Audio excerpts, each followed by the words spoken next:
सोलापूर न्यूजमध्ये आपल्या सगळ्यांचं स्वागत। मोटारसायकल चोरी करणारा अट्टल चोरट्याला जेरबंद करण्यामध्ये सोलापूर ग्रामीण पोलीस दलाच्या स्थानिक गुन्हे शाखेला यश आले आहे। त्या अट्टल चोरट्याकडून 5 लाखांच्या 15 मोटारसायकली जप्त करण्यात आल्या आहेत।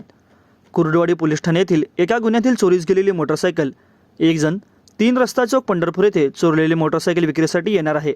तसेच तो अंगाने जाड, त्याच्या अंगावर फिकट गुलाबी रंगाचे शर्ट व काळपट रंगाची पॅन्ट घातलेला आहे अशी खात्रीशीर बातमी मिळाली होती। माहितीच्या आधारे पोलिसांनी सापळा लावला। मोटारसायकलबाबत विचारपूस करीत असताना पोलिसांनी त्यास पकडले।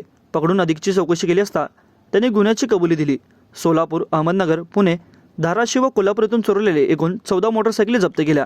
ही कामगिरी पोलीस अधीक्षक श्रीसर देशपांडे, अप्पर पोलीस अधीक्षक प्रीतम यावलकर यांच्या मार्गदर्शनाखाली सहाय्यक पोलीस निरीक्षक नागनाथ खुने यांच्या मदतीने पोलीस उपनिरीक्षक सुबोध जमदाडे, पोलीस उपनिरीक्षक रविराज कांबळे, सहाय्यक पोलीस फौजदार श्रीकांत गायकवाड, सहाय्यक पोलीस फौजदार मोहम्मद इसाक मुजावर, पोलीस कॉन्स्टेबल सलीम बागवान, विजयकुमार भरले, रवी माने, पोना धनराज गायकवाड, पोलीस कॉन्स्टेबल अनवर सत्तार, सूरज रामगुडे, विनायक घोरपडे तसेच सतीश बुरकुल यांनी बजावली।